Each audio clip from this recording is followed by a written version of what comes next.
Welcome back, Wolfpack, and we're going to be talking today about a subject that is long overdue, and that is that blindness needs a mega buff. And I do mean that it's in desperate need of a mega buff.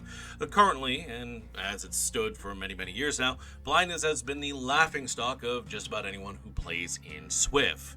The actual counter to blindness is play in Swift, and when anyone ever asks how you deal with blindness in solo, the usual response is play in Swift. And for solo players, blindness ranges from a minor nuisance to, well, if you're not paying attention and you're on autopilot, it can be a real problem. But oh no!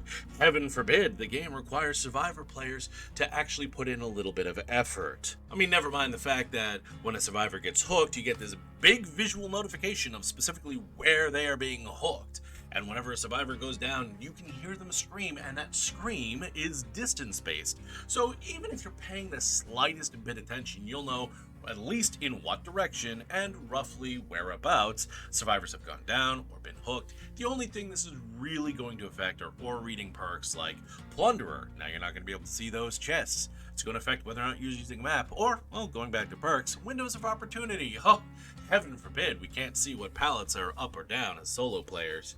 I mean, realistically speaking, if you know what a tile looks like, if you can see the tile, which you can when you're blind, if you can see the tile, you roughly understand what windows are there. So even if there's not a pallet, you have a window, usually a very strong window, that you can use to then plan the rest of your routing. But otherwise, blindness is essentially inconsequential. It is that weak of a status effect. I mean, it can be slightly disorienting for, again, survivors who just aren't paying attention, but other than that, it really doesn't do anything. In fact, on one of my B-roll videos, which I play solo, the one actually for Nurse is not holding Dead by Daylight back, I went through almost the entire match under the effects of blindness, and I didn't even notice. Not until I had to go and drop off the event energy to an event butthole, and I couldn't find it because its aura wasn't available to me.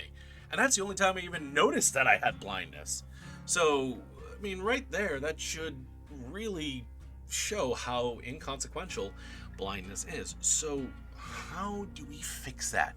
How do we fix this in a way where it's not going to become overpowered? Well, fortunately, I have a solution, a real easy solution, and it's one that's already built into the game. This is something that behavior loves. We all know behavior loves this. We all know behavior loves recycling ideas and loves recycling things. That's why, pretty much for the past 2 years, we've only been getting anti-loop killers.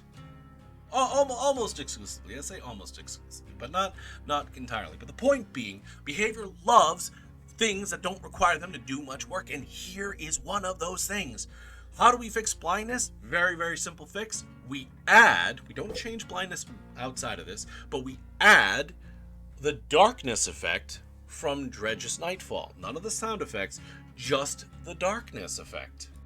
This, combined with the fact that survivors won't be able to see any auras, will make it almost as if the survivors are, I don't know, blind?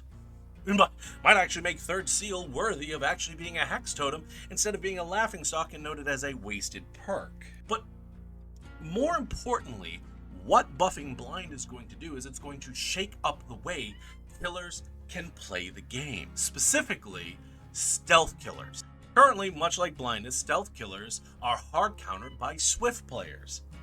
But by adding the darkness effect to blindness, suddenly stealth killers now have an extra tool that they can use to actually, take advantage of their stealth abilities. They have another toy that they can play with, a way that they can mix up and make more varied their way of playing the game. Thus, making stealth killers more dangerous and more varied in the way that they can actually be played, rather than resorting to just camping or straight up just anti-chase, anti-loop builds, because that's all they really have available and their powers are essentially useless. So now we're not only actually taking blindness and making it more powerful, but we're also making it thematic. So now we actually have something that, again, stealth killers are going to be able to use to their benefit. They're going to be used to employ to make their stealth much scarier, much stronger. No longer are you going to be able to sit there and just say, oh, well, we're going to see Michael Myers sitting off in the distance the whole time. No, if you're under the effect of blindness, you're going to have to either do something about it, or you're going to be playing the entire game in fear that Myers is stalking you from just outside that visual range. And you're not going to have the rest of your team to back you up to say, Myers is watching you. And even if you do have someone in your team to back you up and say Myers is watching you, which way is he watching you from? What way are you going to go? Well, you're going to get up and you're going to run away from the gen, and who knows, you might just run into his loving arms. And also, this does serve as a buff to Dredge, because it also makes Dredge's ability more thematic. When you're in Nightfall, you'd have the effects of the additional sound, but you wouldn't be able to see those auras. So now, we're actually seeing that blindness becomes a more prominent ability in Dead by Daylight, with, again, not being overpowered. All it's doing is limiting survivors' ability to see what's in front of them. So they're not going to have as easy of a time chaining different loops or different tiles together for the most optimal run. They're more likely to make mistakes, and even normal M1 killers are going to be able to capitalize on this. So it's going to be strong, but it's not going to be overpowered. And it's going to put survivors in a position where they're not going to immediately have every safe option. They're not going to have every immediate safe option just immediately available to them, and they're not going to be able to see everything and have their teammates there to as easily back them up. It's going to make loops harder to mind game when you have a difficult time seeing where the killer is coming from.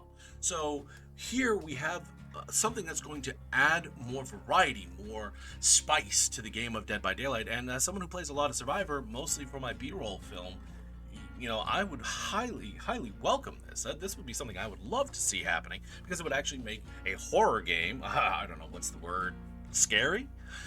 But it would shake up the killer meta in such a drastic way that it would make it so that stealth killers actually have a lot more viability just by using their own ability. And again, this is a perk solution, this is fixing the game via perks, but even if we're just doing this, changing this one status effect and how it works alone would have a significant effect on the game, and I think a significant effect for the better.